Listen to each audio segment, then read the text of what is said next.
Charles here. Charles. Yeah, it's easy.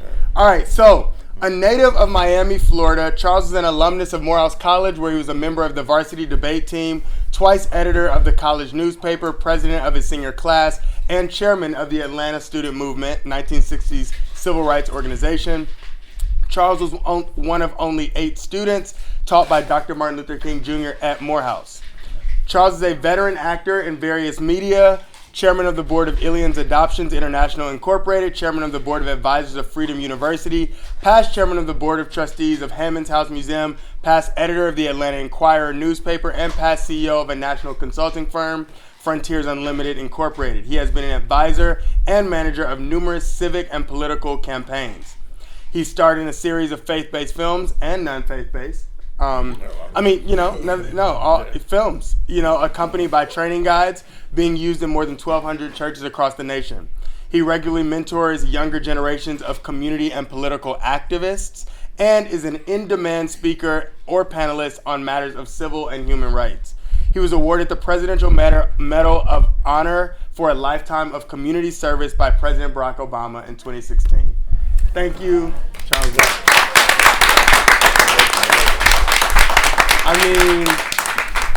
I hope to have a bio like that in. We just make it up. Or I could just make it up.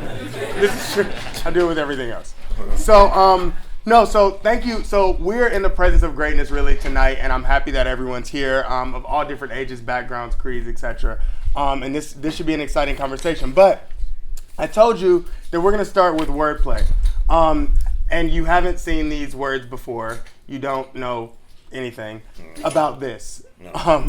You know something, just not about this. Just not about this. So I call this wordplay. I got one for you. Yes. What is the acronym for word? WERD. W is the handle for all radio stations, but I don't know what that is. In the 60s, based on inspiration from this name, people start saying word, word out. Yeah. Right? Yeah.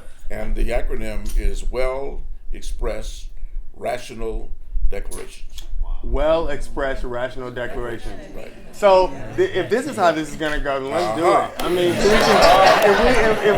you're gonna be dropping gems like that, so I did not know that. Yeah. Well expressed rational declarations. Okay. Well, I like that. So hopefully these are some of those. So the first one is Club Beautiful. You know what that is? No. You don't know what that is at all? No. So this was, when I was doing a little research, this was apparently the nickname for the Royal Peacock. Oh, well, I know. Okay. Peacock. So Royal Peacock, what's the first thing that comes to your mind? Temptations. Yes. Yes. Ooh. Okay. Yeah. They did. So do you all know where the Royal Peacock is? Yes. Yeah. Everybody knows that. Okay. Oh yeah. Oh. You're you're not from Atlanta. It's okay. Royal Peacock is right on Auburn Avenue. Is it this way? I'm horrible with directions. This way. It's this way. So we'll learn a little bit about the Royal Peacock. It's open now, but if you haven't been, stop by the Royal Peacock, because when I was looking at all the people that came there, oh my gosh, like everybody came, and all these like very historical things happened. Little Richard became Little Richard at the Royal Peacock. Like everyone was there. You could just Sam Cooke. You could just find them kicking it and hanging out there. And I know Charles spent a number of evenings, maybe mornings, in the Royal Peacock. Yeah, evenings only at the Royal Peacock. Okay, or Club Beautiful, just Atlanta history. All right, Plato. Plato reminds me of the class I had with Dr. King. Yeah. Which was a seminar in modern social philosophy. There were 8 of us in the class. Julian Bond is one name you'd recognize, who was in that class. And we talked about philosophers that impressed or influenced King. Yeah. Plato, Socrates, Nietzsche, Reinhold Niebuhr. We talked about Jesus. Yeah. And we talked about Gandhi. Yeah. And all that. Nice. And it was his effort to help us to contextualize our movement. I was chairman of the movement here at the time. In a broader scope of history. Yeah. And so it was a good class. Do you like his stuff? Like Plato? Yeah. Yeah? Yeah. Well, Plato and Socrates had this philosopher king concept. And Dr. King and I kind of argued about that a little bit. Mm-hmm. Their philosophy was that people are born to certain pursuits. Some Okay. people are better suited as craftsmen. Right. Some as soldiers or Right. policemen, we might call them today. Right. And the like. And then there were philosophers. Yeah. And only the philosophers who were wise should rule. That's where the philosopher king. Okay. And I took the position, I thought it was a good idea. I didn't think we ought to have stupid people in charge. Right. And Dr. King was arguing Fast forward to now. about democracy and one man, one vote and all that stuff. Right. And I've often said that if he had been alive Mm-hmm. during the current administration, Yeah. he'd agree with me that stupid people should not be in charge. Me and Okay. Plato and Socrates, right? Nice. All right. Sit down, Black. I did my research a little bit. That's a nickname that Julian Bond gave me because when we were having our sit-in movements, I insisted that they should be called sit-down actions because we were sitting down. Right. And Instead of sit in. Yeah, and Okay. that was a term that the labor union people had used in years past. Right. It was sit-down strikes. Oh, okay. And nobody bought that, but he continued to call me sit-down black. Right. Right. So that was a nickname. So Yeah. I'll choose between Charles Charlie or Sit Down Black. All right. Okay. All right. Gentrification. Well, it's a naughty thing. Yeah. A lot of people are being displaced because mostly because white folk who left are coming back now. They found out that black folk don't eat you, and that the city did not die, Yeah. and things are prospering without them. Yeah. So now they want to come back in and save on gas money Okay. and also on housing costs. Nice. And they're displacing people who've been there for second, third generation who cannot afford the increased taxes that come along with their coming in. All right. Yeah. Riches. Anybody here knew about Rich's Department Store? Yes. All right. The Rich's Department Store, for those of you who don't know, was a downtown department store. They had satellite locations, but it was the biggest department chain in the Southeast. And Atlanta was everybody's favorite store. And it was for several reasons. The main reason was that if you bought something, well, they had a motto that no sale is ever complete until the customer is satisfied. And what that literally meant was that if you bought something from Rich's today, and 10 years later or 15 years later, it didn't work anymore, or you didn't like it anymore, or whatever, you could bring it back. Wow. And they would either refund your money or exchange the item for you. Wow. So that was one thing. Wait, who does? That's some. Yeah, Nordstrom. Like people Nordstrom take does those that. Uggs that have been like used. Oh, yeah. I see people do. I'm like, yo, that's There real. were a lot of wedding dresses Yeah. done that way. Yeah. But other reasons, well, one of my favorite reasons was at Christmas time they had what they call a secret shop. And parents could drop their kids off for 2 hours, give the folk a list and a budget, Yeah. and leave those kids to go shop for them while the kids shopped, for their siblings or their parents or their friends or whatever. And so we love that. You can leave the kids there for 2 hours. They also had a pink pig. Anybody knew about the pink pig? Yeah, they still have it. They do? Yeah. Okay. Well, Macy's. Yeah, well, Macy's bought Rich's. And the pink pig was on the top of the building, and it went around this big Christmas tree, and they had live reindeer out there, and kids could ride in the pink pig. Live reindeer. Yeah, live reindeer, yeah. There was no real Santa there. Right. But there was real reindeer. You can't spring it all. Yeah, right. Yeah. So anyhow, so everybody loved Rich's. So that when we had our boycott of downtown Atlanta, if we were short on manpower, we would focus on Rich's department store because we knew if Rich's fell, everybody would fall. And we were there. Our boycott lasted a whole year.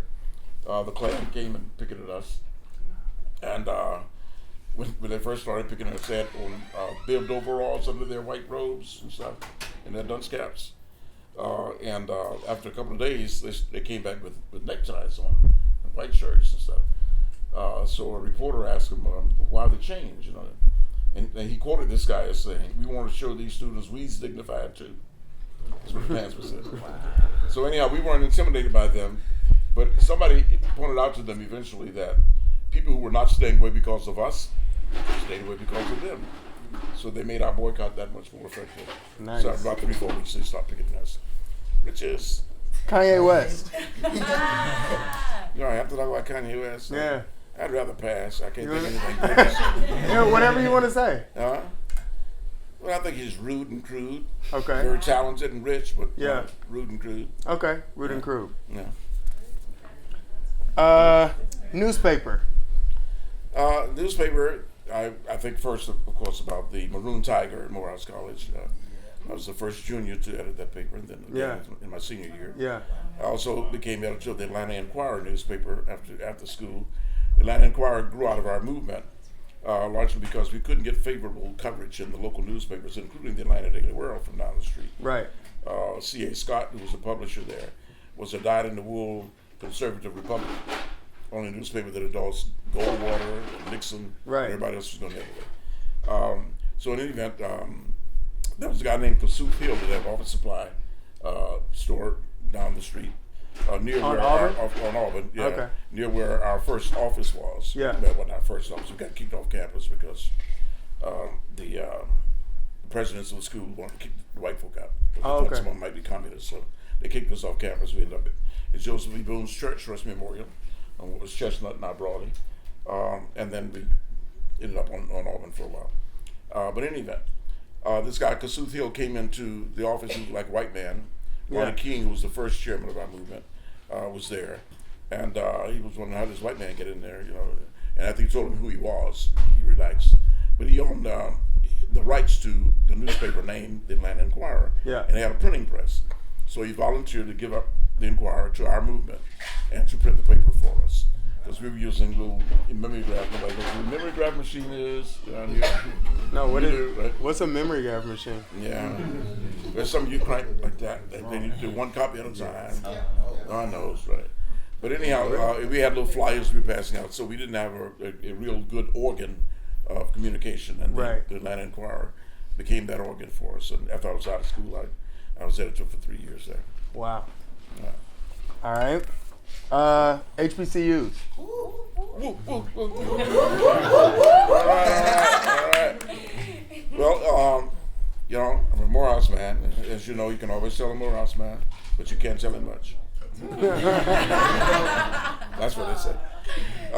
Anyhow, I had to leave Miami to go to college. There was no college in Miami that I could attend. That's where I'm from. All right. So I had to leave Miami. I could have gone in the state to FAMU, Bethune-Cookman, Edward Waters, or whatever, but no school in Miami. And so various recruiters came around to our school recruiting, and Morehouse was one of them, and Clark and Hampton and some of the others offered me scholarships, and Morehouse offered me an early admission scholarship from 11th grade, which I declined because I'd been elected student body president, and I wanted to be a big man on campus. So I stayed for my 12th grade year. But there was a guy who was a year behind me. He was in 10th grade. He was offered an early admission scholarship from Morehouse at the same time from 10th grade. He accepted the early admission scholarship. So when I got to Morehouse, instead of being a year behind me, he was a year ahead of me. And we were saying, I don't even know if they do that anymore. Like offer 10th graders admission to college, like now. Dual enrollment. So you can go to high school and college at the same time. Okay. So you about time you get to college, right? Like a junior. Right. You have some credits. Yeah, you gotta do of high school. Yeah. So this was like, but during this time, I mean, what is this? 58-ish? 58. Yeah, 58. Yeah. This is like you can leave 11th grade and just go to college. Yeah, and he left 10th grade. Yeah. He came to college. Yeah. He's a very bright guy. By the way, he became Dr. Donald Hopkins and is largely credited with the elimination of the guinea worm and smallpox. Donald Hopkins. Donald Hopkins. Another name we should know. Yeah, you should know that name. He worked at CDC for a while. He worked with the World Health Organization. He worked with the Carter Center. Yeah. In doing all this good stuff and all. Yeah. Nice. And the last one is Game of Thrones. I have never seen an episode of Game of Thrones. I had to ask this just because, like, my daughter had a Game of Thrones party last week. Yeah. Everybody was all dressed. Yes, as they should. Yeah. Does anybody in here watch Game of Thrones? Yeah. Is that a thing? Okay. So where the party at though? But no. So that was wordplay. So thank you for giving us your thoughts on that. Yeah. So now we're gonna just get into a conversation. You every time I'm hearing from you, I'm hearing you've done something else, and you like I mean, when I think about it, right, like you've always been a natural leader. You were president of your class, and you told Morehouse, like, no, I don't want to go to college early. I'm president of my class, oh no. And then then you went at the time when it was time to go, and then you started being a student leader there, right? So like it seems nobody else wanted to do it. Nobody else wanted. It's funny because the way I even thought about Charles is because the last person we interviewed, Dr. Challenor, as I was talking to her, I was like, yeah, who are some people we should talk to next? She's like, well, talk to Charlie. And I was like, who? And she's like, Charlie Black. And I was like, oh. And then it was funny because I ended up knowing you. So it's funny that you were a recognizable enough name and leader for the person we interviewed prior to even think about that. So have you just always wanted to be a leader? Like, No, is that, no? Were you the reluctant leader? Yeah, well, if you hang around long enough, Yeah. everybody who ought to be the leader doesn't want to do it. And so you end up doing it. That's what happens. That's what you say? Yeah. That's Okay. So I'm curious though. I have some questions somewhere in here. Because I want to know a little bit about segregation. I want to and I think at least I'll speak for myself. Like, I tend to not realize the magnitude. And when we were talking about it, we had our conversation prior to this, I'm like, wait, okay, so we all know, like, everybody in the room knows segregation was a thing, right? Like, okay, people were segregated. But when we go about our daily lives, I don't realize the gravity of segregation and the concept of it, of actually not being able to come in a space where another race is just because of your race. And it's something that we now may self-segregate, or we may be like, oh, that's a white party, or like, oh no, that's a Indian party. I don't know if that's the same thing. But like, oh, I don't want to go. But it's interesting with segregation, it was a law, right? And so can you lots of laws. And if you all ever want to go and really see how segregation was and like Jim Crow and that whole thing, go to the Center for Civil and Human Rights downtown. There are a lot of exhibits that show in very layman's terms and very palatable ways the actual laws that Jim Crow laws. So like, just give us the picture of segregation in 1959. I mean, besides like, we couldn't go where we couldn't go anywhere white people were, like, yes. Yeah. But like, how was that mindset? Okay. And after that, I want to talk about Auburn Avenue a little bit. Please. Okay. It was against the law. This assembly would have been against the law. Yeah. We got black and white folk together. It was against the law for blacks and whites to sit in the same place on the bus. You know about that. Blacks had to sit in the back. The signs on the bus in Miami said, "Coloreds seat from rear, whites seat from front." Okay. And that meant if you can come up as far as there are empty seats, as long as no white person wants that seat. You can be a 95-year-old black woman, 10-year-old white kid comes in, you got to get up and get that seat. Okay. Wow. You couldn't go to the restaurants and the hotels and all that sort of thing. So like, just basic things. Yeah. Right. Things you take more or less for granted now. Right. Was against the law. Right. All right. Interestingly, I found out later in Miami that if you were as black as my shoes, right, but if you spoke another language, you could go to these places. So it was only American blacks that were being discriminated against. Okay. And there were a lot of Cubans, in that area. Many of them were very dark, but they spoke Spanish. Right. So folk assumed, they were not Americans, so they could go to places. In Georgia, when let's see, when did they cut that out? The Supreme Court ruled against that back in. But they had a white primary, and there was only one party in the state of Georgia, the Democratic Party, really Dixiecrats. But anyhow, they would have the Democratic primary, but only white folk could vote in it. Okay. Right. And then they would have a general election. Well, white folk have already decided who's going to be in the general election. Right. Okay, so your vote would be, right, useless. But in any event, that got stricken. We had no black policemen until 1948, and the mayor at the time was Hartsfield, William B. Hartsfield Airport, Hartsfield, Texas. He was mayor for like 20 years. Yeah. Before they put term limits in. He was mayor when I was dealing with all this stuff. Right. some of the black leaders from Auburn Avenue area in particular went to him and asked for black policemen. Right. And he said, when you have enough votes, you come back and talk to me. Mm-hmm. So they registered like 20,000 voters over a period of a few years. Right. But when they got to 10,000, they came back and told him, we registered 10,000. He said, how many do you want? They hired 8 black policemen, April 4th, 1948. I saw that up on the sign here somewhere. There it is. Yeah. And Oh, wow. they were stationed at the Butler Street YMCA down around the corner. They had to change their uniforms at the Butler Street YMCA. They were not allowed to wear their uniforms home Like if they were not everyone on else. duty. Wow. Right. And they could not arrest white folk.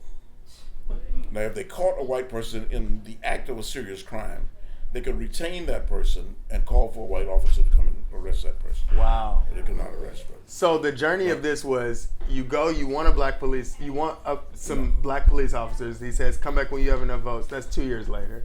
Then they come back and then they say, okay, you can have 8 for the Well, entire city? Yeah, that was all the time. That was a But effective, again, I'm sure. blacks all lived in more or less contiguous areas. Right. We weren't scattered all around like we are. Right. We are now. Right. And that again was a part of the segregation. Right. That was imposed, and also agreed to by black leaderships with the white folk. They negotiated a lot of stuff like that. Okay. So you know where the West End Cemetery is? Yes. Okay, Gordon Road. That used to be. That was the boundary for blacks and whites. Wow. No blacks could live beyond that. And also, you had what was Hunter Street, now Martin Luther King, became Mosley Drive, Yeah. and then came into Gordon. All right. Well, white folk lived on Mosley Drive, Yeah. which is why the name was different. Same street. Oh, And okay. you'll find that all over town, like Jackson Parkway, Charles Allen, Right. same street. Monroe Boulevard. Monroe, yeah, exactly. They changed the name from where blacks are living to where whites are living. So you couldn't say you didn't have to say you lived on the same street with black Right. Right. people. Okay. Yeah. Wow. So it was that kind of insulting, right. in your face kind of stuff. And there were signs everywhere, no colors, no, Mm-hmm. white water fountain, colored water fountain. Mm-hmm. And sometimes at some places you would stop, there might be a restroom for coloreds. Mm-hmm. They had one for gentlemen, one for ladies, and one for colored. So that's boys and girls, take turns. Wow. In there, yeah. And so, did you know anyone who ever tried to kind of buck the system and was just like, man, and just like, I did. You did? You did. That's what we did. We changed all that. Yeah. In like So 1960s. definitely with the sit-ins, but Yeah. like just casually on a Tuesday. Like, was that like a thing? Yeah. Well, a lot of folks. Yeah, or just like, a lot I of don't folks care. would just make a point of drinking from the white water fountain. Okay. Nobody was there to make a fuss about it. Nothing Right. happened. Or somebody might scold them if they saw them. That kind of thing. But folk tried to push the boundaries as much as they could. Right. On an individual basis. Right. And of course, the black leadership was always trying to negotiate, better circumstances. Right. And actually, our movement in the '60s kind of upset the apricot in that respect. Yeah. Most of the established black leadership was kind of over here, Right. and the younger leadership was on the other side of town, on the west side of town. There was, some Right. overflow. What did you consider the west side of town? Well, what is Martin Luther King, was Hunter Street, Atlanta University Center area, and all Got it. that. Okay. Yeah. So there was that kind of dichotomy. Yeah. But what many of us did not know, I didn't know to Yeah. a great extent, a lot of the stuff that the old folk had done, Right. that made it possible for us to do what we were doing. It was generally accepted that you fought these battles in the courts with the NAACP Legal Defense Fund, Right. called the Inc. Fund, Right. INC. And the established community was content to keep fighting these battles in the courts, which we saw as evolutionary change, and we were concerned about revolutionary change. Right. So we want to change things here and now. So when the 4 boys sat at lunch counter in Greensboro, North Carolina, Yeah. and it hit the news everywhere, we thought that was a good idea to do it here. And my friend Lonnie King, who just died on March 5th of this year, came to some of us and talked about having such a thing. And we had a meeting on Morehouse campus that night, about 18 of us or so, and he asked those who were not going to participate not to talk about it. Yeah. Somebody did. And it got back to the presidents of the colleges, and they called us in to a meeting. And they tried to talk us out of doing this terrible thing. Yeah. And when they were convinced that we were going to do it anyhow, the president of Atlanta University at the time, Dr. Clement, suggested that if you're going to do this thing, let Atlanta know why you're doing what you're doing. Right. And see, they suggested we publish a document. Right. And we published a document called An Appeal for Human Rights. That was published as a full-page ad in the Atlanta Journal and the Atlanta Constitution, which were separate papers. And it was also published in the Atlanta Daily World, but you had to pay him in advance. It was picked up by the New York Times and the Los Angeles Times, free, and ran full-page ads in those papers. It was read into the congressional record by Senator Jacob Javits of New York. So it became a very seminal document. The governor of the state at the time was named Ernest Vandiver. Yeah. And he declared, and if you go to the National Center that you were just talking about, they have the TV recording of him saying that this document could not have been written in the state of Georgia, extremely well written, and all that. No student in the state of Georgia could have written it. And which is crazy he didn't say black students. Right, nobody. Yeah, it was an indictment of the whole Georgia. state's education system. Yeah. Matter of fact, it must have been written in Moscow. Right. Yeah. And so Ms. Rosalind Pope is the one that's credited with writing that. So that's another name just we should know too, is Rosalind Pope. Yeah, Dr. Rosalind Pope. Yeah, Dr. Rosalind Pope. She is the lady who was credited with writing this document, An Appeal for Human Rights, which basically just talks about basic human rights that people should have. Like the right to there were a number of things in there that, housing, education, like just basic things that we all kind of take for granted now sometimes, that you were there on the ground floor of. So I want to touch on Auburn Avenue as well, because I used to hang out around here and like kind of kick it around, and Auburn now is going through this period of gentrification. Right. And I can see places in my mind, that were completely different when I was a child that are like, completely different now. Paint the picture of Auburn Avenue for us. Like, what was around the Royal Peacock? What was around here? Like, what was it? Were people like playing dice on the corner? Like, how was it? Yeah, you had all that, I guess. But Auburn Avenue was given the name Sweet Auburn by John Wesley Dobbs, who was the head of the Prince Hall Masons. Right. He was Maynard Jackson's grandfather, first black mayor of the city, first black mayor in the Southeast since Reconstruction.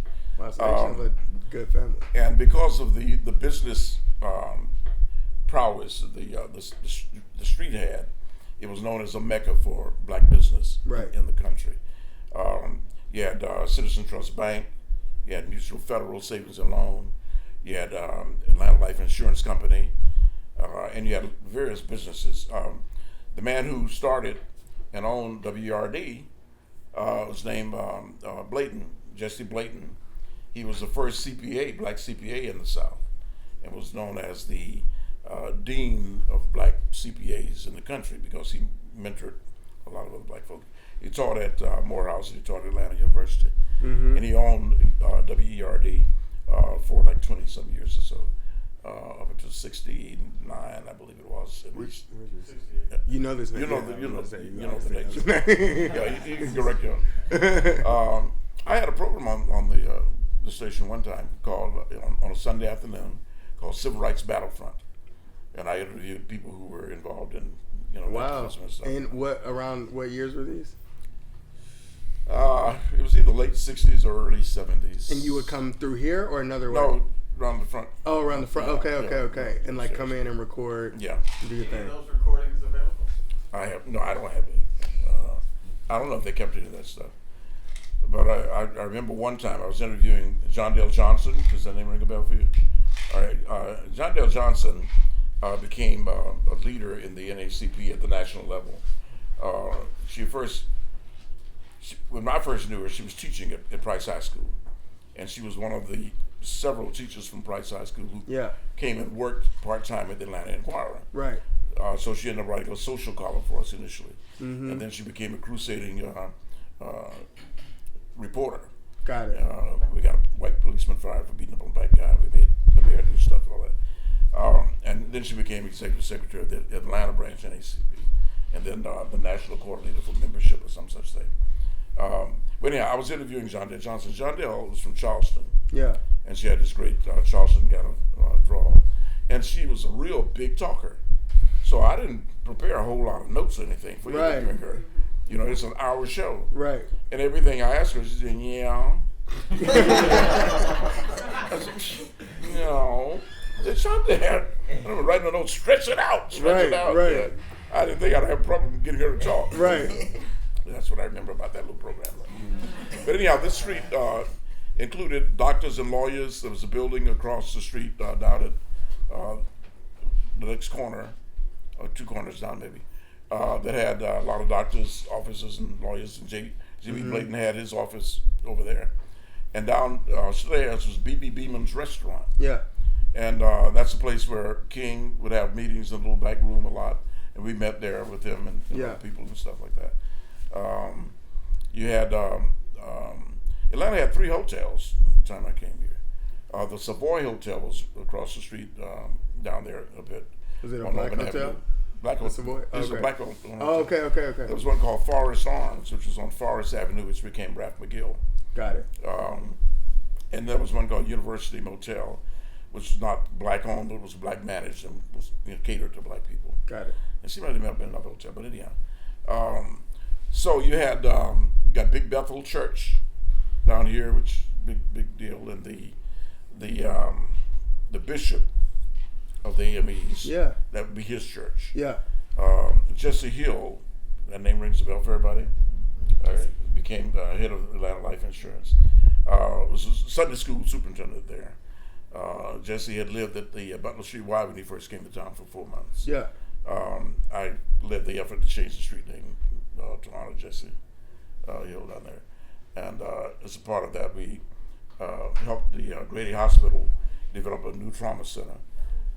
Jesse was on board of Delta Airlines, so we put people on, a dozen or so doctors on planes. Yeah. And took them to 3 of the leading trauma centers in the country, Yeah. including Miami and some other places. Okay. But anyhow, so the Butler Street Y was a key place in Yeah, in I've the heard a black lot about community. that. It mentored and trained and helped to raise a lot of young black guys. Right. Lonnie King was one of them. Right. His mama dropped him off there when he was 8 years old until she got off from work. King spent time there. Vernon Jordan, a lot of other people. And it was run by a guy named Warren Cochran. So that's another name you might want to check out. The man over the children's, what is it called? The program director was named Mr. Winston. I can't remember his first name. Yeah. But he was all over the sports activities and all that sort of thing like that. Okay. But at the Butler Street Y, I told you about the policemen using that as their headquarters. But they also had a forum called the Hungry Club Forum. And that was the first and only place in Atlanta where blacks and whites got together for a meal. And they talked about politics and civic affairs and all that. They bring in speakers. Oh, did you had to be a member here? No. Oh, you could just go. You could go, yeah. And eat and just talk. Yeah, with... you paid your little money. Like okay. $1.50 for right. lunch, And you could just like sit with the and white person. Yeah. Okay. Sit with the black person. Like that was like the thing. And I was on the board of the Hungry Club Forum for a while. Okay. Okay, what other things are up and down the street? You got the Roy Peacock. Atlanta Life Insurance Company. You familiar with Herndon, A.F. Herndon? Has anybody ever been to the Herndon home here in Atlanta? No? Museum? It's not there? Yeah. No. Oh, no, they wouldn't tear that down ever. No, it's still there. It was closed for a while. It was? Because of money, but it reopened. And it's a museum, and it's a very stately mansion that's over there near Morris Brown College. Yeah. And that's where Norris Herndon lived. Yeah. Who was the son of A.F. Herndon. A.F. Herndon was born a slave, became a multimillionaire. He started Atlanta Life Insurance Company by buying up some saving and loan kind of groups, benevolent association kind of groups. And he also had the nation's greatest barbershop. It was on Peachtree Street. Now, this is a black man. He had his barbershop on Peachtree Street. The address was either 66 or 99, I forget. One of those numbers on Peachtree Street. Yeah. And it had like 30-some chairs and brass everywhere, crystal crystal chandeliers, and guys who polish that brass twice a day. All the barbers were black. All the clientele was white. Oh wow. Yeah.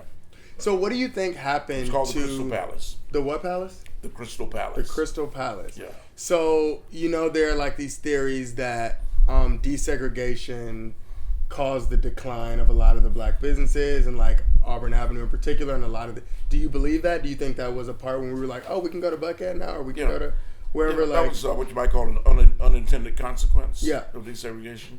It wasn't our intent, of course, to do all this, but there were various factors involved. One of which, some of the businesses had the attitude. Some of you older people may have heard this expression long ago, and y'all will excuse the language. But who does he think he is? He's a nigga just like me. Mm-hmm. And they treated their clientele that way, that they didn't have to really cater to them too well. So some places kind of died on the vine because of that. But it was also because the financing that they needed to upgrade their facilities and up their game so people would still want to come to them. Right. They were redlined by the lending institutions. Right. They couldn't borrow the money. Right.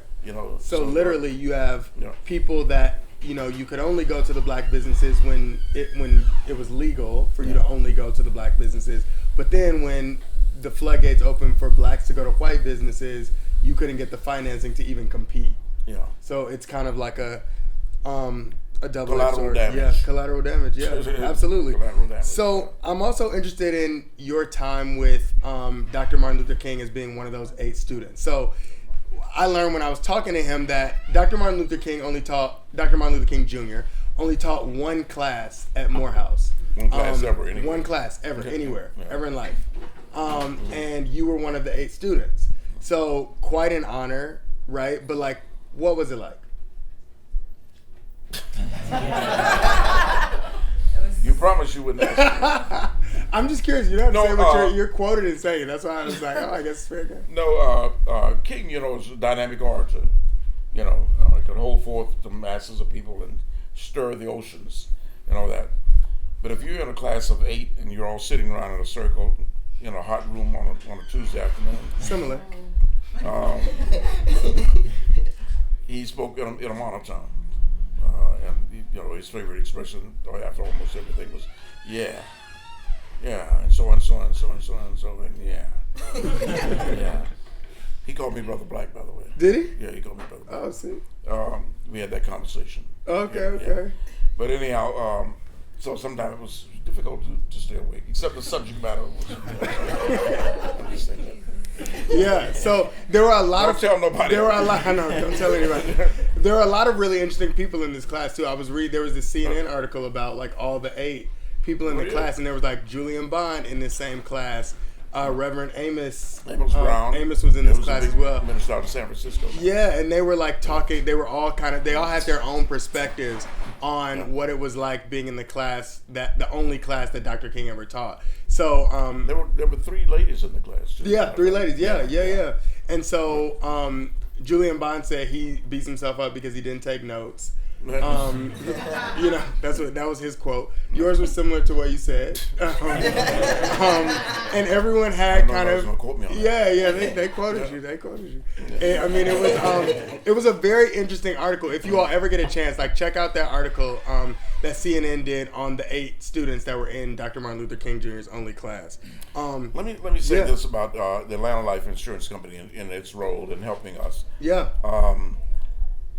Norris Herndon was president of the company, chairman of the board or whatever, at the time, and they had a gentleman on their staff called Maurice Pennington, who was a graphic artist. He did all their graphic artwork, and so Herndon decided that our handmade signs were too tacky, for Atlanta.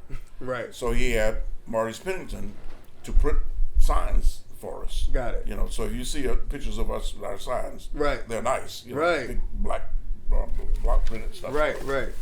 And he also had their employees to make phone calls for us. They had phone banks, that sort of thing. He would let them off from work to go and pick it with us. Oh wow! So he just gave a lot of resources. Oh yeah. And on Wednesdays, after the old folk and the young folk couldn't really always get together on stuff, we started having meetings at Atlanta Life Insurance Company. Okay. In a little building that doesn't exist anymore. Out in where the parking lot is behind the building now, which is Georgia State's building up at the corner. Okay. That was Atlanta Life's new building. Behind the older building, there was like a little one-story library, everything. We met there on Wednesdays. We had an organization we called the Adult Student Liaison Committee. And we met there with the older people and talked about what we're going to do. And they tried There were to a lot focus of on names of committees and a lot of acronyms. Yeah. Like a lot of things that you have to remember. Yeah, well, as a matter of fact, when you talk about the appeal for human rights, there was a document called A Second Look that was developed by a group called ACA, Yeah. which was Atlanta Citizens for Cooperative Action or something like that. I want to see all the acronyms. Yeah, right. And a lot of the factual information that's in the appeal for human rights came from their document. Got it. Called A Second Look. There was the All Citizens Voter Registration Committee. We did a lot of voter registration. As a matter of fact, in the year of the summer of 1961, we registered about 20,000 black voters. I provided the student manpower for that. Jesse Hill chaired that effort. The Atlanta Negro Voters League was the big dog in town for a long time. Blacks lived, in identifiable communities at that time, so they could organize down to the block level. So there was a block captain, and there were ward chairman or leaders or whatever they were called. I forgot. So that when election time came around, the Atlanta Negro Voters League leadership would have mass meetings in various churches around town, and all the candidates would come and make their spiel, and all the candidates during these days were white, male, Anglo-Saxons, Protestants.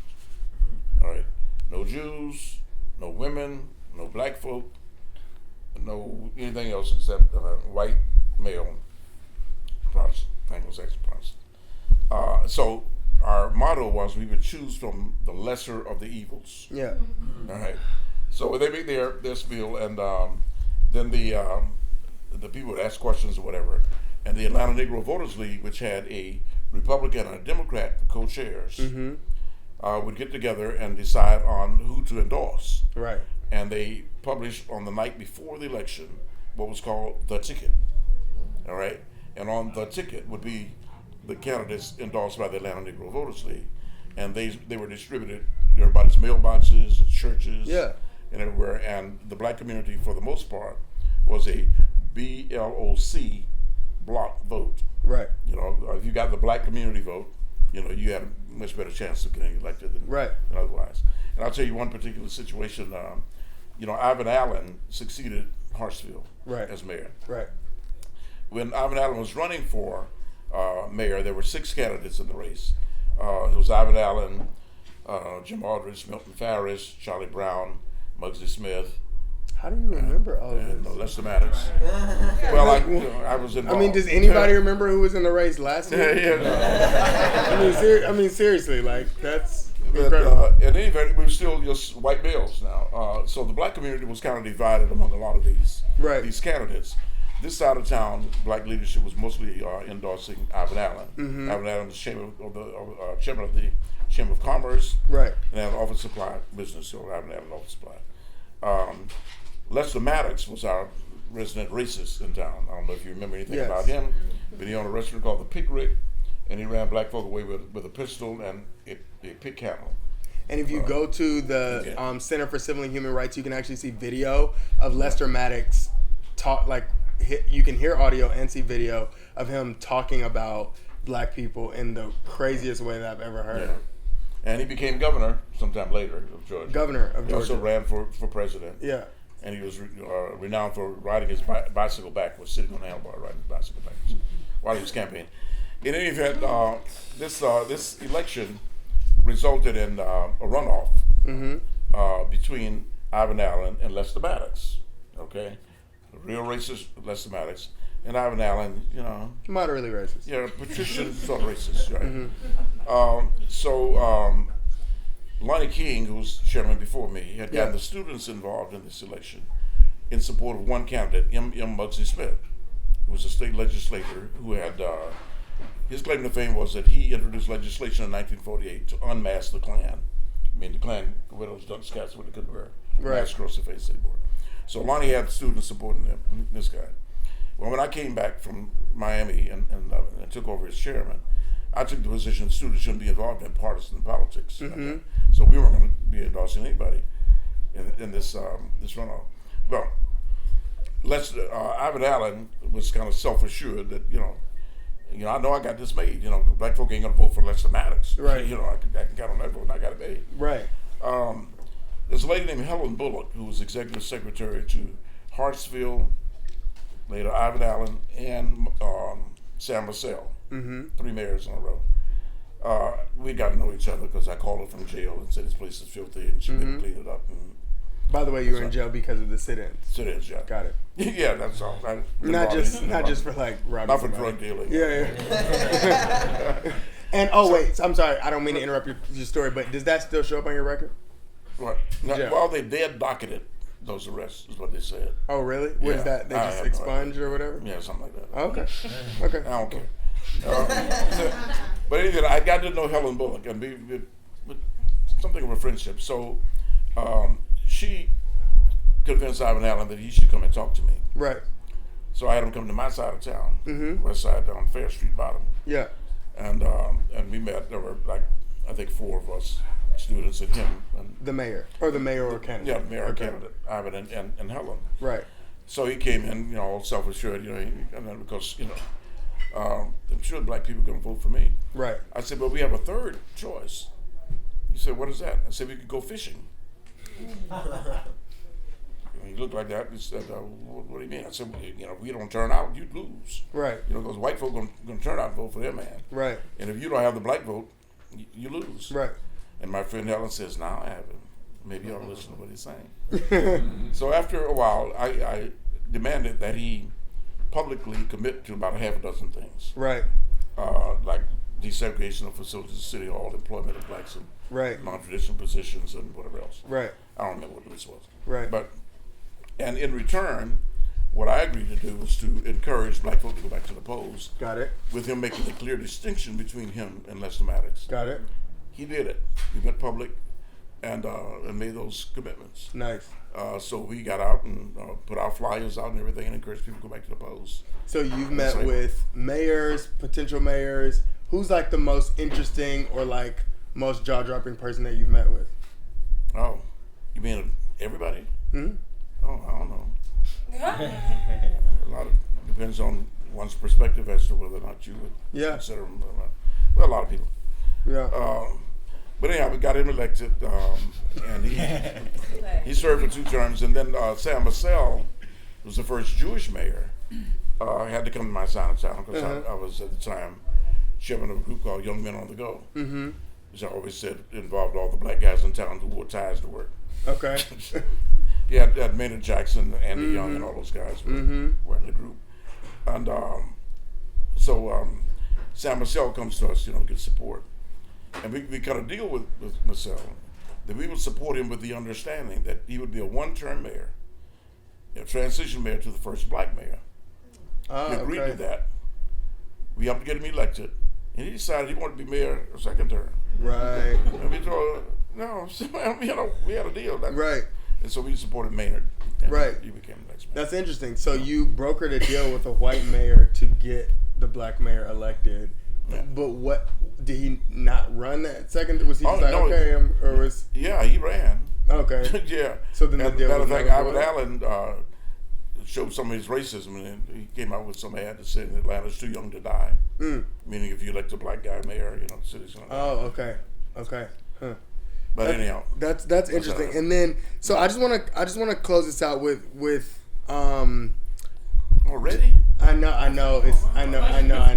But we still have one more thing because I'm sure people might have questions about whatever. But like if you could talk about a little bit about your life's work is really interesting to me in that you participated in the civil rights movement and now you sit on the board of these organizations. If you all don't know what Freedom University is, Freedom University is an organization that helps undocumented students actually get into very competitive schools, Harvard, Yale, Brown, Stanford, etc.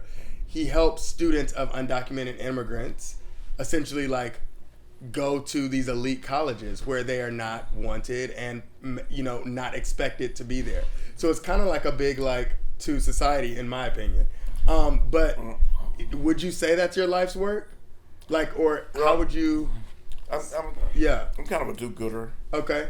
Kind of guy. I couldn't tell. The two sisters just walked in who know me, and I didn't know they were going to be here. Oh, hi. Those are the Brown sisters who just came in. Nice. That's Althea. Hi, what's up? That's Eileen. Where's What's Eileen? up? Hi. And Althea is a filmmaker, and she did a documentary about our movement called A Trek to the River's Edge. Okay. Which is probably available. You can access it online some kind of way. TrekTheMovie.com. TrekTheMovie.com. Nice. Trek.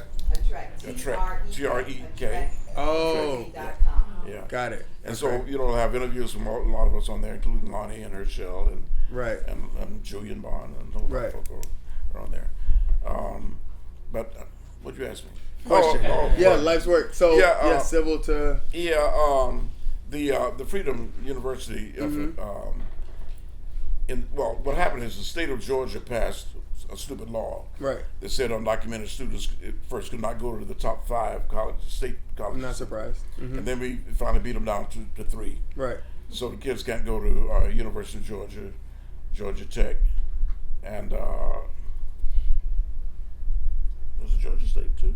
Emory? That's not private. Emory. No, they're Yeah, state. Anyhow, there's 3. Mm-hmm. And so what we do is we have professors from all the colleges around town. You know, from Emory, from Agnes Scott, from Morehouse, Auburn, Georgia Tech, and all that, teaching college level courses to these students. Many of whom were brought here as kids. This happens now. Like now, real yeah. life. Yeah. Yeah, this is going on now.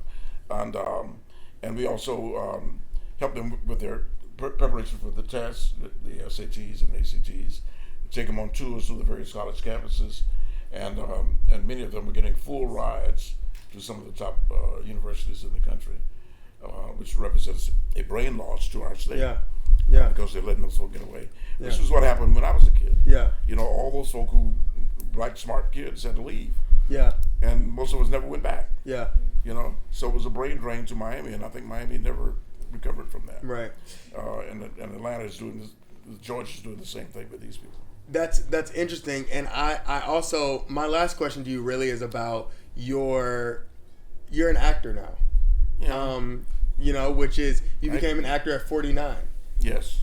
How was that? And so you've been in a ton of movies, right? I just saw one with you last week or 2 weeks ago at the Atlanta Film Fest.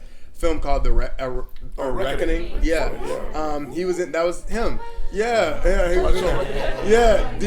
Yeah. So It was a good movie, right? Yeah, it was a good movie. We had to do an encore presentation. Yeah, it was a good movie. Kind of scary. Yeah. It was really, really good. But how was it? Have you always kind of been? That was a pretty big leap, right? You had this consulting career. You know, you have a house in Druid Hills in the 70s as a black man. You know, have done all these illustrious things, and then you're like, cool, I'll be an actor.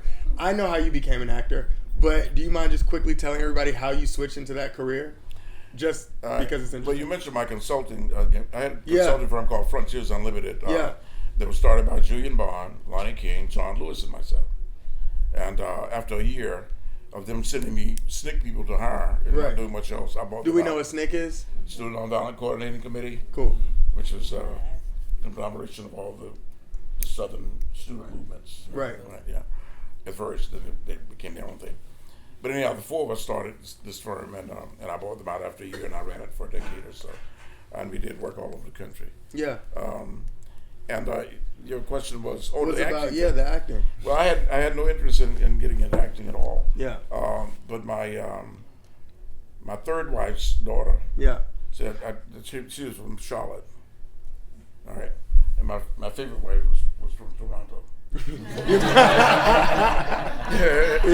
The other one was from here. Okay. But in any event, so the third wife's daughter, when she was like 10 years old, was in a play in elementary school, and they did a video thing. She had the lead. Yeah. She's gonna be a star. Yeah. So we lived in Druid Hills there at Ponce Leon. Mm-hmm.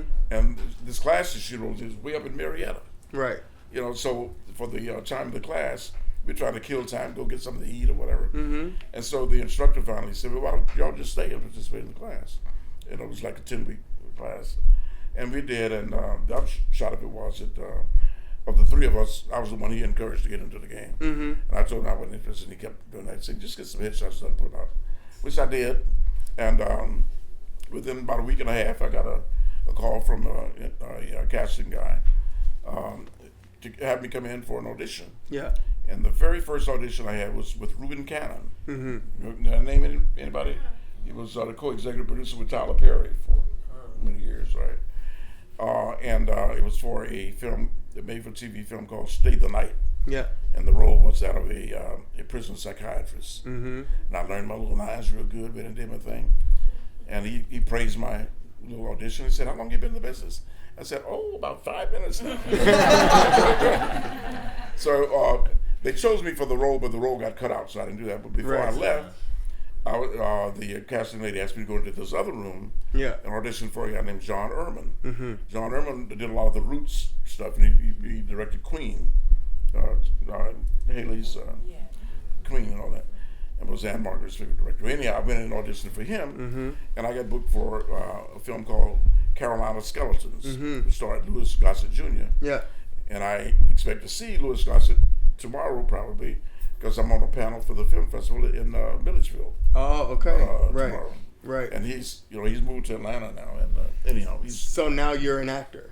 So I'm an actor. Yeah. So from activist to actor, and I think that's super relevant and important. Same thing, activist, actor. Yeah. I mean, because as we, do a lot of things in the course of our lives, it was really inspiring to me to see someone that's completely, changed the trajectory of his life. At 49 years old, when most people would be like, I'm comfortable, I'm chilling, like I got my, money, I'm here, it is. But now that's kind of the path. I mean, besides sitting on every board, and advising everyone as to what they should do, I think it's really inspiring that you really did a 180 and did the acting thing. Yeah. I mean, you're still in movies. Yeah, now. it's fun stuff. Yeah. If you see Best of Enemies, I'm in there a little bit. It's Taraji P. Henson thing. If you type in my name and put IMDb and Google it, you'll see a lot of films and stuff. Yeah. I mean, got some that haven't come out yet. Subtle. Right. All right. No, thank you. Just saying. No. Thank you so much. Thank you so much.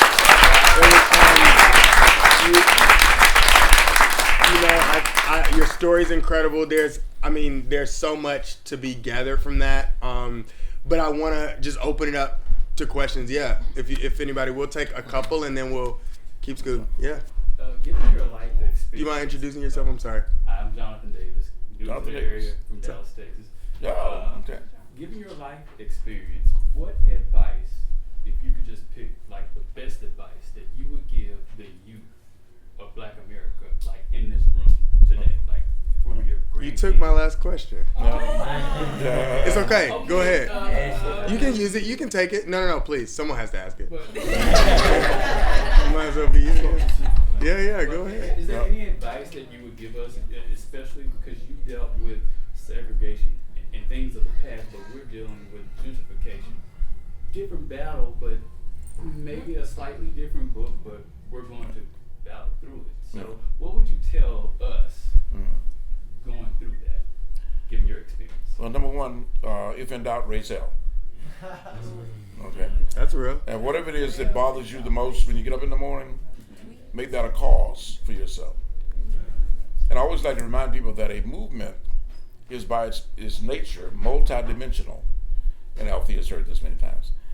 It involves a deep commitment to a lofty ideal on the part of a lot of people doing a lot of different things over a long period of time. Missing any of that, you don't have a movement. Yeah. You might have a protest action or slogan or whatever, but you need all those ingredients. And the key point I want you to remember about that is that when you want somebody to join your efforts, don't expect them to do everything that you're prepared to do or to do everything that is needed to be done. They might want to just make sandwiches or make phone calls or provide transportation or whatever. That happened during our movement. People did I'm gonna those just like a things. picture. Yeah. And big things that people did during our movement, for example, we asked folks to close their accounts with segregation, open account with freedom, send us your richest department store credit cards. People did that by the hundreds, and people in the safety deposit box didn't use them. people put up their homes as collateral to bail us out of jail. And they didn't know us individually. We didn't know them. I don't know who bailed me out of jail. Wow. But when you find somebody who is interested in what you're interested in, or if you can interest them in what you're interested in, find out what it is they are prepared to do or would like to do. And, pin them there and go on to the next person, find out what they want to do. Before you know it, you got a body of people who are willing to do enough stuff to make a difference. Nice. Do we have another question? Yes. I'm curious to get in your brain back when civil rights were happening, just how your everyday emotion was, because I find obviously we're in similar trying times, and I just think that connecting like how we may feel, how you guys were feeling, to understand the gravity of the situation that we're in, so we're not, resting on our laurels and acting like it's not a big deal. Like, how did you guys feel every day when you were in these situations and living through such difficult times? It could have seemed like they could go on for forever. Yeah. Well, we were hell bent on changing things. Number one, we were frustrated in many cases. Folk don't give in very easily. Right. So we had to re-inspire each other. It was common for us to be together at night singing freedom songs and stuff, and talking and planning and strategizing and the like. So it's a matter of drawing off each other's energy, and it took that. We also had to go to class and do those things and whatever extracurricular activities we were doing, and try to take girls to Spelman. I mean, all these important things that you had to try to do. But the bottom line was that we felt this to our core. These things were wrong. We always knew they were wrong. And you need to know that we were the generation whose parents, whose dads and uncles and all, went way across the waters to make democracy safe for America. Remember that? And they came back and they were called niggers. Some were even lynched in their uniforms. All right. And they were exposed to the same kind of racism that they saw before they left. All right. So we were born pissed off. Excuse my French. Because our parents had done those things, did not have the rights and privileges here that they had fought for other people elsewhere. All right. So, and I came from a intact central family, mom and dad, 4 kids. Went to church all the time, like sometimes 5 times a week, 3 times on Sunday, on Tuesday night, Thursday night. And so we had a strong sense of right and wrong instilled in us, and good and bad. And I, I really digested that a lot. And I'm still moved to really set by, right and wrong and good and bad, So that's kind of where we were coming from the most part. And then you had people like Herschel, who some of you saw before, and Rosalind, who were Merrill scholars who'd gone to Europe and were treated like human beings over there. Right. There was a travel study thing. And they came back here to find the racism that they left. Right. And they were not happy with that, because they were human beings in this foreign land, and over here you're very odd. Yeah. Very odd. So you have all these different kinds of emotions, and people came from a lot of different places to the Atlanta University Center, from all over the country, largely from the South, but some from the Northeast, and they brought those experiences. Had some African students and the like, and then we had exchange students from the Ivy League schools who came over to Spelman in particular, so you had this kind of a cross fertilization. And then when we formed a group like the Student Nonviolent Coordinating Committee, we got together and shared experiences and strategies and all that. So that is what energized us and kept us going. Yeah. Is that responsive to you? Yeah. Okay. And then we have one more question. Yeah. Yes, ma'am. I just want to know if this group knows who really knew who these people were. Mm-hmm. For example, Julian Bond. Do you Yeah. know who Julian Bond was? Were you familiar with that name? Most of you? Yes. Okay. Julian Bond eventually became the national chairman of the board of the NAACP. And when he was vice presidential, he was Yeah, they tried to nominate him. Nominate him for vice president. Yeah, but right? he was too young. Right. I was there with him at the time. Yeah. That happened. Yeah, he was too young to run. Right. But, there was a big swell to try to nominate him. What happened? Julian gained notoriety because when he was elected to the Georgia House of Representatives, SNCC put out a statement, a very tough statement against the Vietnam War. Julian had not seen that statement when somebody came and asked him if he supported it, and he said yes, he supported the statement. Right. And the Georgia legislature refused to seat him, and the case went all the way to the U.S. Supreme Court, and he was ordered seated in the legislature. So that, he became nationally renowned as a result of that. Was in great demand as a speaker on college campuses and a lot of other places. So that's how he got to be quite famous. Nice. True. Yeah, Go. so I'm told it was fellow Morehouse man, by the way. All right. I All right. had my question was about the you said the 8 policemen.